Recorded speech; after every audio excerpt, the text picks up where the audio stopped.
Para quem nasceu em 1814, há 20 anos, é um estalar de algoritmo. Quantos números de telefone você sabia de cor?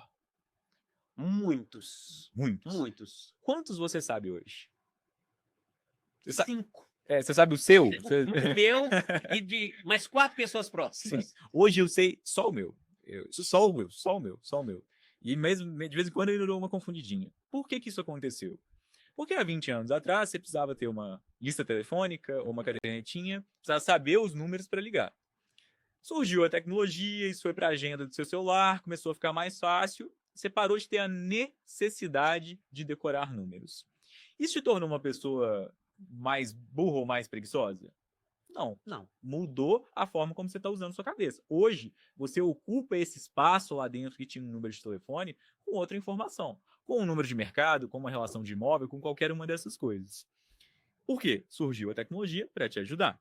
A inteligência artificial está no mesmo padrão. Então, quando surge uma tecnologia que vai me ajudar a produzir texto, eu não vou ficar mais burro. Eu vou me reinventar e começar a ser mais produtivo de outras formas. Então, ao invés de produzir um artigo por dia, digamos que esse seja meu trabalho, passo a conseguir produzir 4, 5. Mas muito importante que é, a inteligência artificial não faz me deixar de ser criativo. Porque eu preciso ter o pensamento, a massa cinzenta, o background, a informação, para ela ficar melhor. Se eu pegar o ChatGPT e falar, escreva um texto sobre a minha conversa com o Capanema, ele vai produzir um resultado super óbvio, que não é um bom texto. Agora, se eu instruir e se ele escrever o texto comigo, como se fosse ali uma escrita em conjunto, em dupla, aí o resultado vai ficar sensacional. Essa habilidade que os corretores, que os profissionais de mercado, é ela que vocês vão ter que aprender. Como que eu escrevo num ambiente onde agora eu tenho uma tecnologia, uma IA comigo? É aí que as coisas começam a ficar. Se eu ficar preguiçoso, eu vou ficar para trás, com certeza. Você fala a capacidade, o olhar é mais sobre a pergunta do que se importar com a qualidade da resposta. Porque se você tiver uma boa pergunta, a sequência de uma resposta aproximará, ficará próximo disso. É mais um pouquinho que isso. Saber perguntar é importante, mas você tem que ter também conteúdo para fazer junto com a máquina. Não é pedir para o GPT fazer, é fazer junto com ele e colocar ele na sua estrutura, na sua lógica de desenvolvimento, de respostas e tudo mais. Então, porque se você pede para ele, esse é importante explicar. Sim. Uma inteligência artificial generativa, uma LLM, né, que é o grande modelo de linguagem, ela é probabilística. Ela vai te entregar sempre o resultado mais provável. Muitas vezes, o resultado mais provável é o ideal. Então, se eu colocasse para o GPT, escreve lá, vai lá, você que está nos ouvindo aí, coloca o céu é e deixa ele completar. Provavelmente ele vai colocar azul, porque geralmente o céu é azul. Uhum. Mas pode ser que para alguma poesia, alguma aplicação específica, eu quero que o céu seja vermelho. O céu é vermelho por causa do sofrimento, sei lá. Essa não é a resposta mais provável. E não seria o que o GPT me daria. Esse é um exemplo muito claro. Se eu quiser produzir inovação, se eu quiser ser criativo, eu tenho que saber usar aquele negócio. E eu tenho que entender como que ele funciona. Que eu desse instruções para ele, né? Como se ele precisasse, não, ele precisa, né?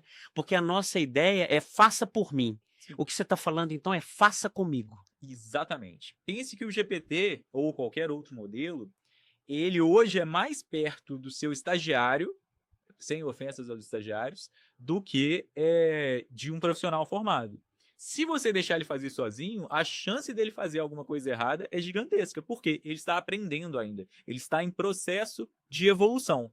Pode ser que daqui a uns 2, 3 anos ele fique muito melhor. E aí a gente vai ter que mudar a dinâmica. Mas para o profissional hoje, o importante é conseguir aprender a lidar com essa estrutura, uma estrutura que é mesclada. Uhum. Então, para o corretor de imóvel, eu posso pedir um texto para o GPT? Sim, mas eu vou desenvolver com ele. Uhum. Eu não vou só pedir e o preguiçoso ali sentar aqui e falar, deixa ele fazer o que eu vou usar. Porque aí você vai ter uma resposta muito óbvia ou uma resposta não necessariamente correta. Isso é bem importante. Importante mesmo, porque você citou a questão de evolução. Coisas prováveis que vão acontecer, levando em consideração esse momento e essa utilização da inteligência. E no mercado imobiliário, quais são essas probabilidades de fatos acontecerem, esse fazer junto com a IA. Como que você enxerga isso, Luiz? Quais são as próximas... Eu não gosto muito dessa palavra de próximas tendências, que fica parecendo que eu estou utilizando o chat GPT, não é? Quais são as próximas tendências do mercado imobiliário? Aí ficou facinho, né? Eu queria entender um pouco quais são as prováveis, os prováveis caminhos ou visões que você tem a respeito disso, levando em consideração, inclusive, essa curva de aprendizado que a gente está passando por ela. A gente está no meio do furacão, né, Luiz? Exatamente. Bom, vamos falar de mercado, então. Explicando primeiro o que a gente faz lá na Morada, né? Basicamente, a gente tem uma série de agentes dentro de uma plataforma que fazem pré-qualificação, atendimento, que é a Mia, o copiloto do corretor, que é o Salles, e o pós-venda, que é o Iago. Então, falando da Mia, Cabanema, a Mia atende por mês hoje 110 mil pessoas. E o número está aumentando. 110 mil pessoas conversam com essa inteligência artificial para localizar imóvel, entender comportamento, entender uma série de questões. Ela está ali fazendo um trabalho que ele é muito específico, que é recebe o cliente no WhatsApp, responde para ele rápido, encontra o imóvel, apresenta, faz alguma característica que seja necessário e marca uma visita para o corretor. Ou alguns processos são um pouco diferentes. Quando a gente faz isso, o que é esse trabalhar junto? Se eu tenho a Mia funcionando na empresa, o corretor que vai receber esse lead em sequência, ele não pode perguntar tudo de novo.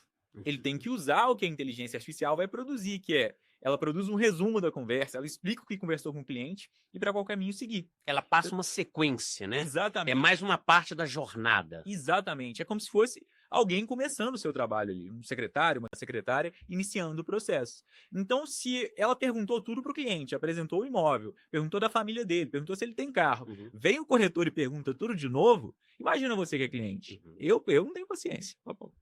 Já respondi isso. Por que você está me perguntando de novo? Então, o corretor que trabalha com a Mia, ele tem que trabalhar entendendo, olha, continuando o processo dela. Porque aí ele destaca nos pontos onde ele é realmente muito bom. Criar conexão, o cara falou que tem filho, que não tem, usa isso, pergunta das crianças, avança.